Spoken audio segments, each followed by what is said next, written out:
Hello everyone, Jai Swaminarayan. I am Nishit Chotalia from Sri Swaminarayan Institute of Technology, Bhat, Gandhinagar, representing the subject Electrical Circuit Analysis, SEM 3 for Electrical Engineering Department, in which from now onwards we are going to start our new subject is a Electrical Circuit Analysis, ECA. The subject code for this particular subject is 3130906, in which today we are starting our new subjects. So it is necessary to understand that what is the syllabus, which contents are included in our syllabus, and how its weightage in your examination of your GTU external examinations. So particular for that point of view, in this first lecture we are starting the discussion for our syllabus, and later on we will discuss the reference books, textbook or irrespective book or material for this subject. So let's start with our subject ECA, in which there is one teaching scheme is like 3 lectures, 1 tutorial and 2 for the practicals, and the subject credits are 5. सो इसके अंदर GTU examination में 70 marks का external का paper रहेगा plus 30 marks जो आपके mid sem के रहेंगे, और प्रैक्टिकल सेशन की बात करें तो वाइवा 30 मार्क्स का रहेगा और इंटरनल मार्क्स 20 रहेंगे, जो कि आपको इंस्टीट्यूट की ओर से आपके परफॉर्मेंस के बेसिस पे आपको दिए जाएंगे. सो ओवरऑल इवेल्युएशन इस तरह से है, और इसके अंदर हमारे 3 lectures plus 1 tutorial, because this subject is particularly on the form of the numerical, so we have to prepare for the calculation. Because हमें पता है कि जब न्यूमेरिकल का नाम सुनते हैं तो सबसे पहले हमारे अंदर एक डर सा बैठ जाता है कि भाई मैथमेटिकल सब्जेक्ट है, न्यूमेरिकल है, हम इसमें कैसे पास होंगे. सो मैं आपको बताना चाहूँगा कि यहाँ पे ऐसी कोई चीज़ नहीं है कि आपको पास होने में या फिर समझने में या फिर अंडरस्टैंडिंग पॉइंट ऑफ व्यू या फिर नॉलेज पॉइंट ऑफ व्यू कोई भी दिक्कत आएगी. जस्ट आपको बेसिक मैथ्स के फंडामेंटल जैसे कि एडिशन, सब्सट्रैक्शन और ऐसी बेसिक चीज़ें जो अगर आपको पता है तो आपके लिए ये काम काफ़ी इजी हो जाएगा. सो मैं आपको best advice for this subject या फिर कोई भी मैथमेटिकल सब्जेक्ट के लिए मैं आपको बताना चाहूँगा कि जब आपको मैथ्स के बेसिक एडिशन, सब्सट्रैक्शन, मल्टीप्लिकेशन या डिवीज़न जैसे बेसिक रूल्स अगर आपको पता है, और we are part of an engineer, so maths is the heart of the engineering. So कभी भी आपके दिमाग के अंदर ऐसी नेगेटिविटी आ जाएगी कि भाई सर न्यूमेरिकल सब्जेक्ट है तो हमारे लिए काफ़ी टिपिकल होगा या फिर हमें अंडरस्टैंड करने में बहुत दिक्कत होगी. सो मैं आपको स्ट्रिक्टली बोल रहा हूँ कि आप गलत फहमी में जी रहे हो, because mathematical subject is not like a ghost कि भाई आपको उसके बारे में कुछ पता ही नहीं है. बिकॉज नॉर्मली मैथ्स का एडिशन, कैलकुलेशन, सब्सट्रैक्शन या फिर डिवीज़न ऐसी चीज़ें तो हम रोज़ बरोज़ कैलकुलेशन में या फिर हमारी रूटीन लाइफ में भी करते हैं. तो यहाँ पे ऐसी नई क्या चीज़ है. जब आपको मैथमेटिकल टर्म्स आ जाए तो क्या उसके कोई आगे पीछे ऐसी कोई चीज़ है कि जो आपको समझ नहीं आ रही है? नो. तो आप डर किस बात से रहे? This is a kind of just fear, जो कि न्यूमेरिकल के लिए, न्यूमेरिकल सब्जेक्ट्स के लिए सब लोगों को होता है. काफ़ी लोगों को मैंने देखा भी है कि सर ये सब्जेक्ट मेरे लिए टिपिकल है. पर्टिकुलरली कोई D2D स्टूडेंट्स होंगे तो उसके लिए भी ये चीज़ मैं बताना चाहूँगा कि सर हमें न्यूमेरिकल सब्जेक्ट्स में दिक्कत हो रही है. That is not a reason और not a valid reason for your side, because आपको भी पता है, मुझे भी पता है कि maths is the easiest subject in all the subjects, in all the branches, not only in engineering but in routine life. Maths के बिना हमारी कैलकुलेशन या फिर हमारी रूटीन लाइफ पॉसिबल तो नहीं है. सो जब हम मैथ्स के नाम सुन के जो डर रहे हैं तो वो डर को ख़त्म करना है. उसे ख़त्म कैसे करेंगे? तो मैं आपके लिए एक particular this subject point of view में बताना चाहूँगा कि आप इस सब्जेक्ट को आप प्रिपेयर यहाँ से कर रहे हैं तो आपके लिए एक सिंपल फंडामेंटल है कि यहाँ पे जो फंडामेंटल्स मैं आपको बता रहा हूँ, मैथमेटिकल फंडामेंटल या फिर engineering fundamental, particular for individual point of view कि कोई टॉपिक के हिसाब से मैं आपको फंडामेंटल बताऊंगा कि यहाँ पे आपको ये चीज़ याद रखनी है, ये आपके थंब रूल है, ये आपके दिमाग में होना चाहिए। ऐसी जो थंब रूल्स है वो सारे जब आपके दिमाग में एक साथ होंगे तो आपके लिए ये न्यूमेरिकल फ्रैक्शन ऑफ सेकंड का काम बन कि भाई हाँ इसमें तो मुझे ये करना है, मुझे पता है। और इसका बेनिफिट सिर्फ इस सब्जेक्ट के लिए या फिर फॉर दिस सेमेस्टर सिर्फ नहीं है, ये आपको आगे जाके जब आप कोई गवर्नमेंट जॉब की प्रिपरेशन कर रहे हो या फिर गेट केट या फिर कोई भी प्रिपरेशन कर रहे हो रेलवेज़ की या फिर यूपीएससी की, तो सब जगह पे यही सारे फंडामेंटल का कॉम्बिनेशन ही आपके लिए ज़रूरी है। बिकॉज जब एक फंडामेंटल आपको याद है फिर दूसरा फंडामेंटल, ऐसे सारे फंडामेंटल्स को एक साथ दिमाग के अंदर आप स्टोर कर दोगे तो आपकी एक हेल्दी नोट्स बन जाएगी जो कि आपके लिए not only for this curriculum या फिर academic semester point of view it is necessary, but it is necessary for all over life time fundamental of electrical. जबकि पूरे टाइम आप जब भी इलेक्ट्रिकल के ये नेटवर्क्स का नाम आएगा तो यही सारे फंडामेंटल मैं जो आपको बताऊंगा वही फंडामेंटल आज से 50 साल पहले भी यही थे या फिर 30 साल पहले भी यही थे, आगे भी यही रहेंगे। तो इसमें कोई चेंजेस नहीं होने वाले because these are the base rules या फिर थंब रूल्स जो कि कभी चेंज नहीं होने वाले। तो हमें क्या करना है, बस उसी सारे थंब रूल को हमारे दिमाग के अंदर शांति से एक बार रख लेना है, समझ लेना है। और वो कैसे समझना है वो तो हम हमारे लेक्चर सेशन में आपको मैं बताऊंगा ही कि भाई हाँ यहाँ पे देखो ये चीज़ है तो आपको ये याद रखना है। तो ऑब्वियस है कि आपके दिमाग के अंदर आप कहाँ पे गलती करोगे वो भी मैं आपको बताऊंगा, आपको कहाँ पे ध्यान रखना है वो भी मैं आपको बताऊंगा। तो आपको कहीं पे भी गलती की कोई गुंजाइश ही नहीं है, तो ऑब्वियस है कि हमें डरने की क्या बात है। इसके बारे में मैं आपको एक सुविचार गुड कोट बताना चाहूँगा जो कि एडोल्फ हिटलर ने कहा था, when you are worrying about anything then just ask one question to your side. जबकि मैं आपको हिंदी में भी बता सकता हूँ कि जब आपको आपके दिमाग के अंदर कोई बात को लेके या फिर कोई सिचुएशन या फिर कोई कंडीशन को लेके आपके दिमाग के अंदर जब दिक्कत आ रही है तो आपको उसकी चिंता करने से पहले सिर्फ एक सवाल पूछना है अपने आप को। सवाल क्या है, डू आई और can I do anything for this situation. ये आपका मेन क्वेश्चन है कि मैं अगर इस सिचुएशन में क्या कुछ कर सकता हूँ। If yes then why you are worrying, because अगर आप इसके अंदर कुछ कर सकते तो आपको डरने की क्या ज़रूरत है। आंसर सेकंड, क्योंकि प्रोबेबिलिटी है कि अगर कुछ कर भी सकते कई बार नहीं भी कर सकते। Second answer is no, if you can not do anything about that situation और कंडीशन और particular time, at that time if you can not do anything then why you are worrying. Because जब आप कुछ कर ही नहीं सकते इस situation के लिए तो आपको डरने की क्या जरूरत है, वैसे भी आप कुछ नहीं कर सकते। सो ये जो मैंने आपको एग्जांपल दिया उसके ऊपर से आपको सिर्फ एक ही बात मैं आपको बताना चाहूँगा कि जब आपके दिमाग के अंदर कोई चिंता का कोई विषय आता है या फिर प्रश्न आता है या कोई समस्या आती है तो आपको सिर्फ एक ही सवाल अपने आप को पूछना है कि क्या मैं इसके अंदर कुछ कर सकता हूँ। अगर हाँ देन डू इट। अगर कर सकते हो तो आपको डरने की जरूरत नहीं है, सिर्फ आप एग्जीक्यूट करो, यू विल बी सक्सीड। और अगर आप नहीं कर सकते then why you are worrying, because you are not sufficient to do that thing और दैट जॉब और पर्टिकुलर टास्क। अगर आप वो नहीं कर सकते तो आपको डरने की क्या ज़रूरत है, वैसे भी आप नहीं कर सकते तो चिंता से तो कुछ काम होने वाला नहीं है। लेकिन we are the students, right now we are in the phase of the student life. So हमारे लिए नो की कोई गुंजाइश ही नहीं है। Yes we can do it और we have to do it and we must do it and definitely we will do it, keep in mind. Clear.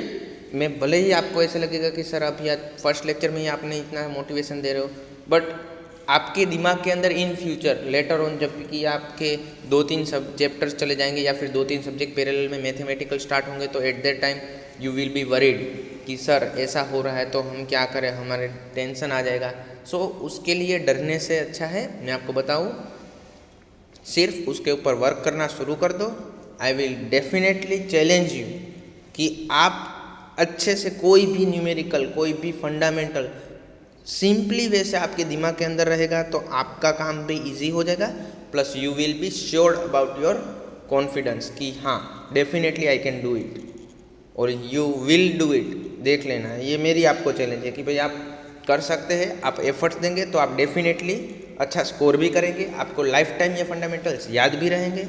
So best of luck for that. And now onwards we are going to start our discussion for this subject or syllabus, that in which first unit is based on the theorems. Particularly अभी तक जो पुराना syllabus था इसके अंदर ये subject कुछ circuit and network analysis के नाम से था, जो कि ईसी और इलेक्ट्रिकल ब्रांच में कंबाइन था। But for change since 2018-19 academic year the syllabus has been change. उसके अंदर से हमारा फर्स्ट यूनिट, जो कि सब्जेक्ट का नाम भी चेंज हो गया और कंटेंट काफ़ी चेंजेस हो गए, ऊपर नीचे हुए।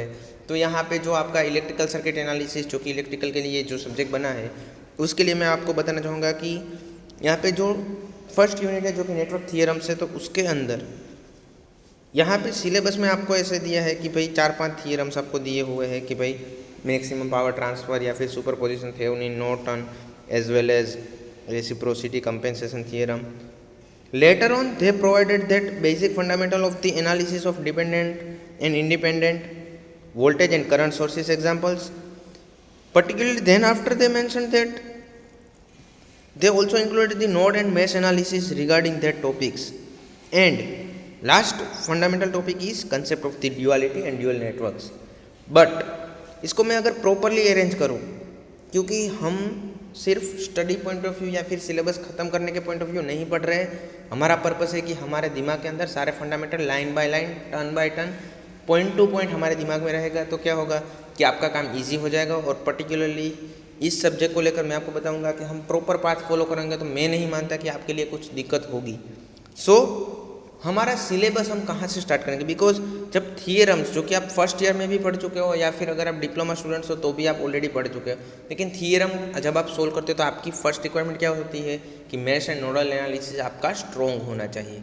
तो उसके लिए आपको जो भी नेटवर्क्स के फंडामेंटल्स है वो सारे एक बार दिमाग के अंदर होने चाहिए। तो उसके लिए हम सिलेबस को अगर हम रीअरेंज करें, हमारी, मैं आपको पूरी फिनोमिना जो भी है हमारी सिलेबस की कि भाई हम इस हिसाब से चलेंगे, तो वो मैं आपको बता रहा हूँ कि हमारी जो सिलेबस है उसमें हम क्या करेंगे कि फर्स्ट ऑफ ऑल हम फंडामेंटल ऑफ नेटवर्क्स सबसे पहले स्टडी करेंगे, then after mesh and nodal analysis पे वर्क करेंगे। उसके बाद हम लोग थियरम्स पे फोकस करेंगे कि भाई सुपरपोजिशन, थेवेनिन, नॉर्टन या फिर मैक्सिमम पावर ट्रांसफ़र, ड्यूअलिटीज या फिर रेसिप्रोसिटी, ऐसे का Millman's theorem is also there, but in your syllabus they're reduced it from your syllabus. तो इन सारी चीज़ों को समराइज करने के बाद ये जो आपका फर्स्ट यूनिट है वो कंप्लीट होगा। पर्टिकुलरली मैं इसके हिसाब से अगर एग्जाम पॉइंट ऑफ व्यू बताऊँ तो 3+4+7 की जो आपकी जीटीयू एग्जामिनेशन पैटर्न है, तो उसके अंदर 7 मार्क का फर्स्ट क्वेश्चन जो कि कंपलसरी में होता है विदाउट ऑप्शन, उसके अंदर आपको थियरम का एग्जाम्पल डेफिनेटली होगा ही होगा। If there is not any theorem example then that should be mesh or nodal analysis example और न्यूमेरिकल इज देयर। क्लियर?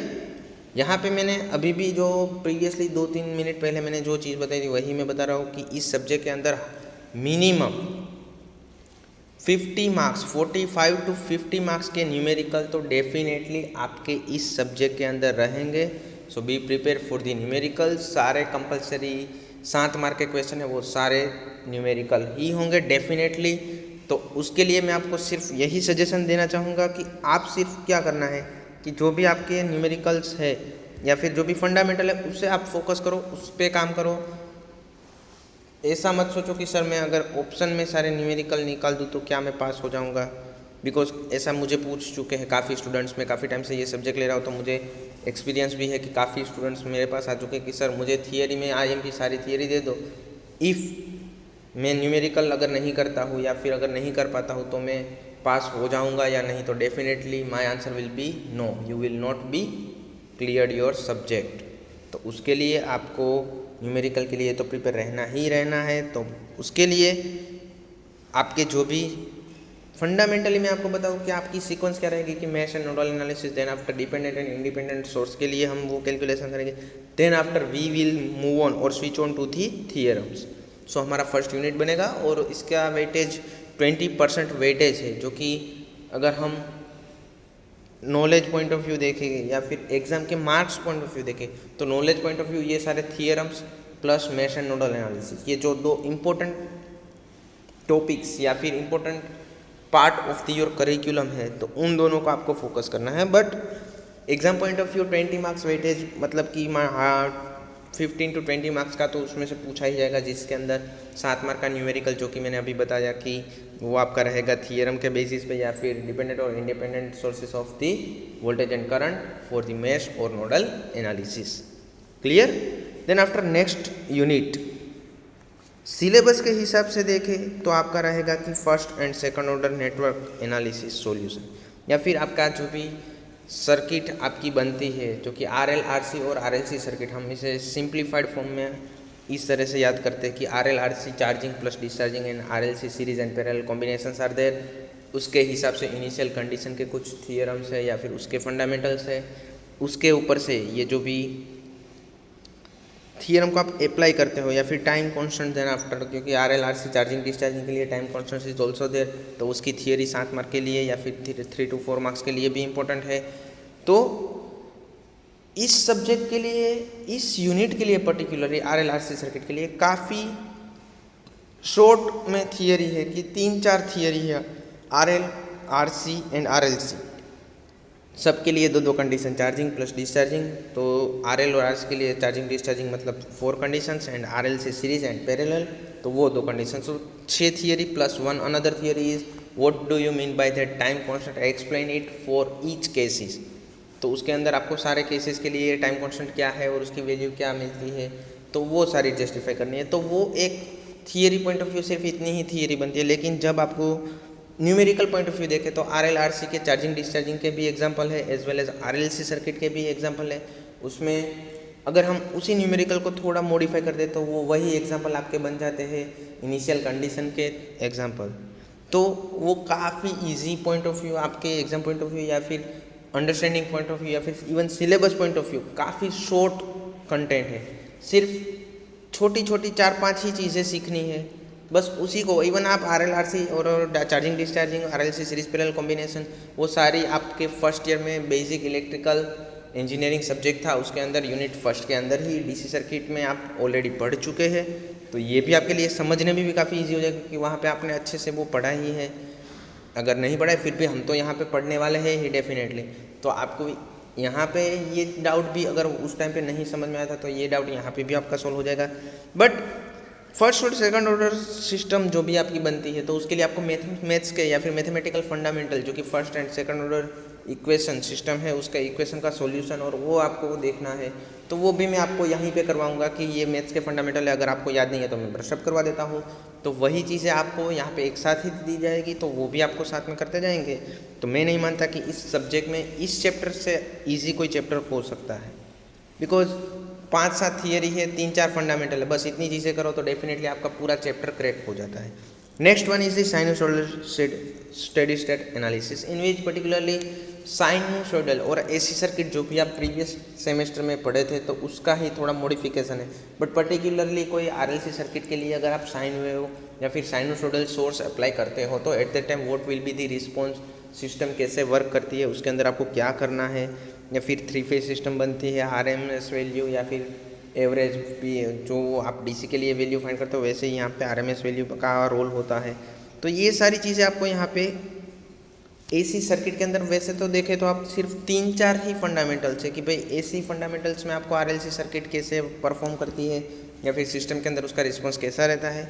वो हो जाने के बाद आपको सिंपली मैं आपको बताना चाहूँगा कि भाई आपको फेजर डायग्राम और वेक्टर डायग्राम जो भी आप मशीन के अंदर पढ़ते हो तो उसका फंडामेंटल यहीं पे जुड़ा है कि उसका फेजर कैसे रिप्रेजेंट होता है, और एडमिटेंस या फिर इम्पीडेंस की बातें हो रही है। फिर आपको जो भी एक्टिव रिएक्टिव जो कि AC सर्किट के मेन कंपोनेंट है तो उसके ऊपर से अपरेंट पावर या फिर ऐसे जो भी पावर ट्रायंगल आप पढ़ चुके हैं तो उसका भी जस्टिफिकेशन यहाँ पे डेप्थ में होगा। उसके बाद इन सारे थियरी कंटेंट जो मैंने बताया उन सब के एग्जांपल होंगे, लेकिन यहाँ पे एक सबसे ईजीएस्ट वे या फिर एक सबसे अच्छी चीज़ बताऊँगा कि स्टार डेल्टा कनेक्शन जो आप ऑलरेडी पढ़ चुके हो उसका ही जस्टिफिकेशन है, लेकिन यहाँ पे प्लस पॉइंट ये है कि उसका एग्जांपल 7 मार्क में आपको मिलेगा, जो कि सिर्फ आपको एडिशन और कैलकुलेशन के ऊपर बेस होगा या फिर डिवीज़न करना होगा। तो आपको पोलर रेक्टेंगुलर फॉर्म्स आएंगे जो कि आप शायद पढ़ चुके होंगे या नहीं याद है, तो हम यहाँ पे तो डेफिनेटली देखने वाले हैं। तो उसके ऊपर से सिर्फ आपको पोलर या फिर रेक्टेंगुलर क्वांटिटी का एडिशन मल्टीप्लिकेशन करोगे तो आपका 7 मार्क का example within 2 to 3 minutes you have to ability to solve it within a short period of 2 to 3 minutes। तो डायरेक्टली 2-3 मिनट में आपका पूरा ये एग्जाम्पल हो जाएगा। तो मैं मानता हूँ कि आपके लिए ये भी काफ़ी ईजी चीज़ें हो जाएगी। इसका भी सेम वेटेज 20%। नेक्स्ट वन और next unit in your syllabus is the Laplace transformation, in which Laplace transformation तो एक मैथ्स का टॉपिक है। आपको लगेगा कि सर यहाँ पे ये क्या कर रहा है, काफ़ी लोगों को लाप्लास में थोड़े डाउट्स होंगे, तो मैं आपको बताना चाहूँगा कि यहाँ पे आपको कोई हार्ड एंड फास्ट या फिर पूरा लाप्लास आपको याद नहीं रखना है। Basic Laplace transformation and inverse Laplace transformation के बेसिक फंडामेंटल, जो कि साइन ओमेगा टी या फिर sine H of omega T या फिर ऐसे जो भी है, तो इन सारी चीज़ों को जब आप इजीली आपके दिमाग के अंदर ब्रशअप कर लोगे, सिर्फ बेसिक फंडामेंटल, जो कि वो भी मैं आपको यहाँ पे रिपीट तो करवाऊंगा ही कि आपका मैथ्स अब मैं पढ़ के आया, लेकिन अगर आपको याद नहीं है तो मैं यहाँ पे तो डेफिनेटली करवाने वाला हूँ। तो लाप्लास के लिए भी आपको वही चीज़ें है कि जो आप प्रीवियस चैप्टर था आपका RLC सर्किट वाला, जैसे कि यूनिट 2, तो उसमें DC सोर्स के लिए कर रहे थे और हम डायरेक्टली सॉल्यूशन कर रहे थे। अब उसी इक्वेशन को हम अगर लाप्लास में कन्वर्ट करते तो उसका सॉल्यूशन क्या बनेगा, बस वही चीज़ें करेंगे हम यूनिट 4 में। तो RLC कॉम्बिनेशन होंगे या फिर सीरीज कॉम्बिनेशन होंगे, तो उसके ऊपर से आपको क्या करना है कि उसको लाप्लास अप्लाई करना है और उसका सिंप्लीफिकेशन करना है, दैट इज कंप्लीटेड। तो आपका डायरेक्टली लाप्लास की एप्लीकेशन, अभी तक आप लाप्लास ट्रांसफॉर्म मैथमेटिकली पढ़ चुके, लेकिन उसकी एप्लीकेशंस क्या है वो आपको यहाँ पे देखने को मिलेगी कि सर हाँ ये चीज़ हमें नहीं पता थी। Even initial value final value theorem या फिर कॉन्वोल्यूशन थियरम, ऐसी बेसिक जो पैरामीटर्स है या फिर frequency plot, magnitude plot is also there, जो कि ये चीज़ें आपको यहीं से कनेक्ट करने के बाद कंट्रोल सिस्टम में आपको दिखेगी। मैं आपको इसीलिए ये चीज़ यहाँ पे थोड़ा वेट इसलिए दे रहा हूँ लाप्लास पे, बिकॉज ये चीज़ आपका रिफ्लेक्ट होगी कंट्रोल सिस्टम में, जो कि आपका इसी सेम में सब्जेक्ट है कंट्रोल सिस्टम इंजीनियरिंग, जो कि हमारा दूसरे फैकल्टी वो सब्जेक्ट आपको पढ़ा रहा है। तो उसके अंदर भी आपको ये लाप्लास के बेसिक फंडामेंटल वहाँ पे यूज़फुल होंगे कि आप सर आपको सिर्फ वहाँ पे ऐसा ही बताएंगे कि हाँ ये चीज़ हम ऑलरेडी जानते हैं, लेकिन वो आप कहाँ पे सीखे होते हैं, यहाँ पे नेटवर्क्स में, तब जाके दोनों चीज़ें आपको याद होगी तो आपका एग्जाम्पल स्मूथली ईजी वे में कंप्लीट हो जाएगा। क्लियर? तो ये चीज़ होती है लाप्लास के बारे में। Then after next unit is the two port network, in which two port network में कौन कौन से टू पोर्ट्स रहते हैं, जैसे कि H parameter, hybrid parameter, Z parameter, admittance, impedance, Z और Y parameter, then after transmission parameter मतलब कि ABCD parameter, then after H जो कि hybrid parameter, as well as inverse of both the cases जो कि G parameter is also there और T dash या फिर ट्रांसमिशन इनवर्स। तो ये 6 पैरामीटर है, लेकिन हम एग्जाम पॉइंट ऑफ व्यू या फिर थियरी पॉइंट ऑफ व्यू कौन सी चीज़ें कैसे इंपॉर्टेंट है वो भी उसका हम डेरिवेशन देखेंगे, प्लस सभी पैरामीटर के लिए रेसिप्रोसिटी एंड सिमेट्रिसिटी की कंडीशंस भी डिराइव करेंगे। तो यहाँ पे आपको 3 to 4 मार्क्स की एक और थियरी भी मिल जाएगी कि कंपलसरी में ये रेसिप्रोसिटी एंड सिमेट्रिसिटी की कंडीशन 3 to 4 मार्क्स का कंपलसरी क्वेश्चन है। As well as exam point of view देखें तो साइनोसॉइडल में भी वही चीज़ है कि भाई आपका फेजर डायग्राम के ऊपर से, और जो मैंने न्यूमेरिकल बताया था कि आपको करंट दिया हुआ है या फिर वोल्टेज दिया हुआ है या फिर स्टार डेल्टा सर्किट है, तो उसके सिंप्लीफिकेशन है। एज वेल एज लाप्लास में भी 7 मार्क का न्यूमेरिकल बनेगा, प्लस थियरी भी बनेगी जो कि मैंने आपको बताई थियरम्स की, जो कि initial value, final value, Laplace की प्रॉपर्टीज़ या फिर आपका जो भी कन्वोल्यूशन थियरम या फिर ऐसी ऐसी जो चीज़ें हैं उसके ऊपर से आपको वो चीज़ें फाइंड करनी है। और टू पोर्ट में आप देखो तो आपको थियरी पॉइंट ऑफ व्यू यहाँ पे ये इतनी थियरी मिल जाएगी कि explain the Z parameter, Y parameter, any parameter they can ask in your examination. तो आपको कोई भी पैरामीटर का नाम बताएंगे कि इसके बारे में आप एक्सप्लेन करो, तो उसका डेरिवेशन करना है, प्लस उसकी equivalent circuit is compulsorily you have to draw it. तो उसके बाद आपको क्या करना है कि भाई उसके जो भी रेसिप्रोसिटी और सिमेट्रिसिटी की भी कंडीशंस है कि particular each and every parameters, तो वो भी आपको अच्छे से सिंप्लीफाई करके उसका डेरिवेशन बताना है। तो वो जब आपका कंप्लीट हो जाता है तो आपकी थियरी पोर्शन पूरा इसका कंप्लीट हो जाता है 2 पोर्ट के लिए। और वही सारे न्यूमेरिकल है, क्योंकि वहाँ पे क्या करेंगे, कोई भी पैरामीटर है तो उसके बेसिक फंडामेंटल या फिर बेसिक इक्वेशन आप दिमाग के अंदर एक बार डाल दोगे कि हाँ ये है तो मुझे ये करना है, ये है तो मुझे ये करना है, बस। तो आप कोई भी पैरामीटर का example with in a short period 5 to 7 minutes you can solve it. Even you can find the condition for the reciprocity and symmetricity on verified also. तो ये पूरा एग्जाम्पल 7 मार्क है, लेकिन 5 to 7 minutes का ही example है, तो आपके लिए ये काम काफ़ी इजी हो जाएगा। लेकिन मैं यहाँ पे एक और चीज़ बताऊँ कि मैथमेटिकल सब्जेक्ट का सबसे बड़ा बेनिफिट क्या होता है। सबसे बड़ा बेनिफिट मैथमेटिकल सब्जेक्ट का ये है कि भाई जब आपको पता है कि इसके अंदर हमें क्या करना है, कि भाई ये स्टेप्स है, इसके बाद ये करूँगा तो ये मिलेगा, इसको मैं यहाँ पे प्लॉट करूँगा, इसके ऊपर से ये आंसर मिलेगा, तो ये काम आपका विद इन 5 to 7 minutes का काम हो जाता है। जबकि आप थियरी लिखने बैठते हो 7 मार्क की तो कितना टाइम जाता है, 12 to 15 minutes मिनिमम। तो आपका प्रॉपरली टाइम भी मैनेज हो जाता है मैथमेटिकल सब्जेक्ट में कि 3 to 4 मार्क्स की थियरी है तो उसके अंदर आप इजीली 5 to 7 minutes या फिर 10 minutes इवन देते हो तो भी कोई दिक्कत नहीं, because we will cover in the 7 marks numerical within 5 to 7 minutes। तो आपका पूरा 14 मार्क्स का अटेंड जो करना है वो आप विद इन 15 to 20 minutes अच्छे से कर पाते हैं। तो इसके ऊपर से आपको प्रॉपरली टाइम मैनेजमेंट के साथ आपका पेपर भी कंप्लीट होगा, प्लस आपको सारे आंसर्स वेरीफाई करने का भी एक्स्ट्रा टाइम मिलेगा। तो ऑब्वियस है कि मैथमेटिकल सब्जेक्ट से डरने की ज़रूरत नहीं है। अब आपको समझ में आ गया होगा कि मैं क्यों ऐसा बोल रहा हूँ कि यहाँ पे आपको डरने की ज़रूरत नहीं है, बस आपको मेंटली स्ट्रांग रहना है कि हाँ yes I can do it and I will definitely do it. So अगर आप सोचोगे तो कर पाओगे, और करोगे तो definitely you will achieve it. Clear. तो यहाँ पे भी वेटेज तो आपका 20 मार्क्स आ रहेगा, यहाँ पे भी 3 to 4 मार्क्स की थियरी कि भाई इंडिविजुअल रेसिप्रोसिटी और सिमेट्रिसिटी की कंडीशन होगी, और इंडिविजुअल कोई पैरामीटर एक्सप्लेन करने का भी 3 to 4 मार्क्स में पूछ सकते हैं। And 7 mark numerical is compulsorily there for particular the unit. तो यहाँ पे 5 यूनिट है, तो आप समझ सकते हैं कि 7 मार्क का जो भी एग्जाम्पल है वो सारे हर एक यूनिट के कंपल्सरी आएंगे ही आएंगे। बट अच्छी चीज़ ये है कि 3 to 4 मार्क्स की जो सिर्फ थियरी बचेगी वो सारी पर्टिकुलर उस यूनिट के हिसाब से, क्योंकि यहाँ पे 5 क्वेश्चन है और 5 क्वेश्चन है, 5 ही यूनिट है, तो 5 क्वेश्चन और 5 यूनिट, तो per unit 1 question is there. तो 3 to 4 मार्क्स जो 2 थियरी क्वेश्चन या फिर न्यूमेरिकल शॉर्ट क्वेश्चन होते हैं तो वो सारे आपके पर यूनिट रहेंगे, एज वेल एज 7 मार्क का कंपलसरी एग्जाम्पल रहेगा। तो आपके लिए पास होना, अगर आप न्यूमेरिकल करते हो तो पास होना बहुत ईजी है, अगर आप सिर्फ थियरी करते हो तो आपके लिए पास होना बहुत डिफ़िकल्ट है। सो मैं आपको सजेस्ट करना चाहूँगा कि आप इसके ऊपर थोड़ा फोकस करें। बाकी आपका जो भी अंडरस्टैंडिंग पॉइंट ऑफ व्यू या फिर आपको रिमेंबर पॉइंट ऑफ व्यू कितना आपका वेटेज है वो आपके लिए कुछ ज़रूरी नहीं है।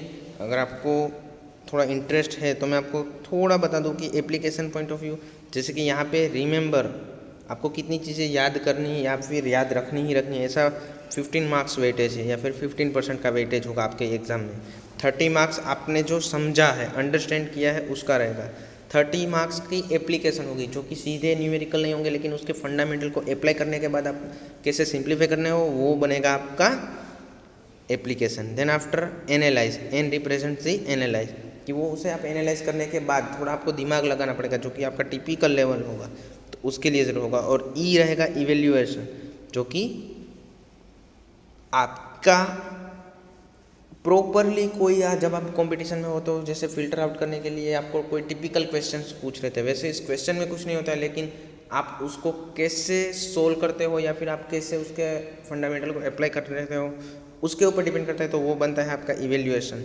तो ये सारी चीज़ें हैं। यहाँ पे मैं आपको सबसे इम्पोर्टेंट चीज़, जो कि अभी हमने सब्जेक्ट के सिलेबस की डिस्कशन की, तो उसके बाद मैं आपको सबसे इम्पोर्टेंट चीज़ बताना चाहूँगा कि रेफरेंस बुक। तो आपको यहाँ पे काफ़ी reference books, U A Patel sir की बुक भी है यहाँ पे, Van Valkenburg is also there, same way William H Hayt की भी बुक है, एज वेल एज यहाँ पे आप देखना चाहोगे तो J B Gupta sir's book is also there, then after Sudhakar Shyam Mohan book is also there. तो ऐसे तो काफ़ी सारी बुक्स यहाँ पे अवेलेबल है, इवन हमारी लाइब्रेरी में भी ये सारी बुक्स है। लेकिन अगर आप कोई ऐसे स्टूडेंट्स है कि सर हमें इतनी सारी रेफरेंस बुक में से जब हमें सिलेबस पॉइंट ऑफ व्यू आगे बढ़ना है तो हमें क्या करना होगा, तो आपको टेक्स्ट बुक का सहारा भी लेना पड़ेगा कि पर्टिकुलर टॉपिक के लिए ज़्यादा एग्जाम्पल चाहिए तो वो आपको टेक्स्ट बुक में मिलेंगे कि भाई, क्योंकि उसके अंदर लिमिटेड सिलेबस होता है तो वहाँ पे ज़्यादा एग्जाम्पल मिल सकते हैं, बट पर्टिकुलर रेफरेंस बुक के अंदर आपको सारे फंडामेंटल्स मिल जाएंगे। तो आपके लिए ये बात हुई आपकी रेफरेंस बुक की, जो कि कोर्स आउटकम के लिए कोई ज़रूरत नहीं है, लेकिन एक्सपेरिमेंट पॉइंट ऑफ व्यू हम जब प्रैक्टिकल सेशन स्टार्ट करेंगे तो वहाँ पे हम प्रैक्टिकल सेशंस के अंदर कितने एक्सपेरिमेंट रखें या फिर कौन कौन से पैरामीटर्स या फिर कौन सी चीज़ें उसके अंदर रखेंगे वो सारी हम डिस्कस करेंगे। क्लियर? तो ये बात हुई हमारे सब्जेक्ट के सिलेबस डिस्कशन के बारे में। क्लियर? तो यहाँ पे आपको शायद अभी तो कोई डाउट की बात है ही नहीं। अगर आपको फिर भी ऐसा लग रहा है कि सर मैं मैथमेटिकल सब्जेक्ट्स में वीक हूँ तो मुझे कैसे इम्प्रूवमेंट करना है खुद के अंदर, तो आप मुझे पर्सनली असिस्ट कर सकते हो। तो मैं आपको बताऊंगा कि आप सिर्फ इतनी चीज़ों पे फोकस करो, then you can do it very simplify, या फिर ईजिएस्ट वे में आप कैसे कर सकते हो। क्लियर? तो इसी के साथ ही हमारे इस सेशन को हम एंड अप करते हैं। Till then have a nice day. Thank you. जय हिंद, जय भारत, जय स्वामीनारायण।